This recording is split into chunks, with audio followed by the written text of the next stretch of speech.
અમદાવાદમાં આગામી 12 એપ્રિલના અરે કોઈ પપ્પુને પરણાવો નાટક યોજાશે। તણાવભરી જિંદગીમાં એક સાંજ પણ જો હસતા હસતા વીતે તો એનાથી વધારે સારું બીજું શું હોય। જી હા, એક પછી એક શોમાં પ્રેક્ષકોની વાહવા મેળવતું સંવાદે સંવાદ, તાળીઓના ગડગડાટ અને વન્સ મોરની બૂમાબૂમ સાથે એક અવાજે વખણાયેલી સાવ નવી જ કોમેડી અને મનોરંજનનો રસથાળ પીરસતા અદ્વૈત પ્રોડક્શન હાઉસનું કેતન દવે નિર્મિત નાટક અરે કોઈ પપ્પુને પરણાવો નાટકનું આયોજન અમદાવાદ ટાગોર હોલ ખાતે 12 એપ્રિલના રોજ જવા થઈ રહ્યું છે। વર્ષોથી સ્ત્રી સશક્તિકરણ, સ્વરોજગાર અને બાળ શિક્ષણના ક્ષેત્રે સામાજિક કાર્યકર તરીકે અથાગ સફળ પ્રયત્નો કરતી સંસ્થા ચિરાગ ખાદી ગ્રામ ઉદ્યોગ વિકાસ સંઘના પ્રમુખ હેમલબેન શાહ દ્વારા પ્રસ્તુત થયેલી ગુજરાત સિરિયલ ફિલ્મ અને નાટકના જાણીતા કલાકારો દ્વારા રજૂ થતું આ નાટક ખરેખર સાંજનો થાક ઉતારી દેશે એમાં બિમત નથી।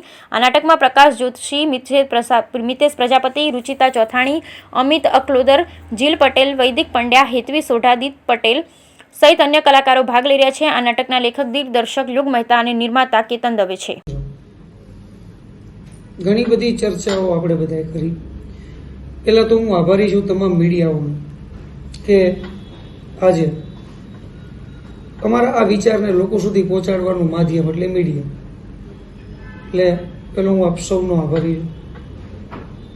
એનેથી મોટો આભારી છું પ્રોડ્યુસર નાટક બનાવે છે પણ એને કોઈ ચલાવવા માટે કોઈ ન મળે તો પ્રોડ્યુસર ઓલરેડી આ ક્રાઇસિસની દુનિયામાં એટલું નાટક બનાવતા ખેંચાઈ ગયો ને કે પછી હોલ બુક કરી શો ન કરી શકે।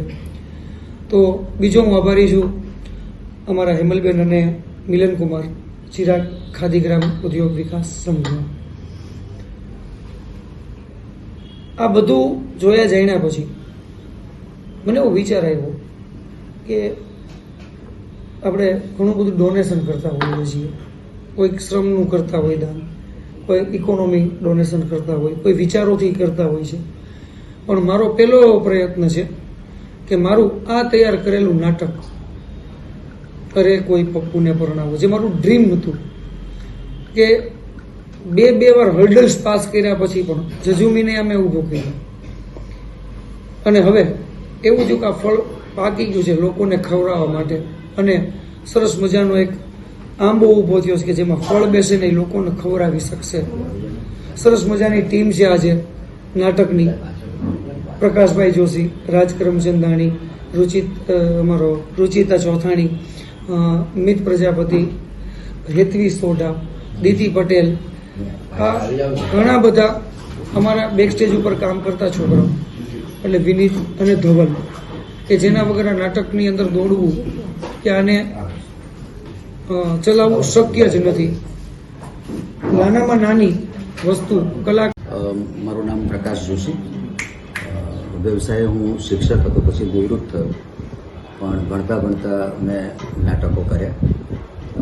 મારું આ 40મું વર્ષ છે નાટકની દુનિયામાં। 50થી 60 જેટલા નાટક કર્યા, 5-6 ફિલ્મો કરી। શાહરૂખ ખાનની રઈસ ફિલ્મમાં પણ મારા 4 ડાયલોગ સાથેના 25 સેકન્ડનો સીન છે।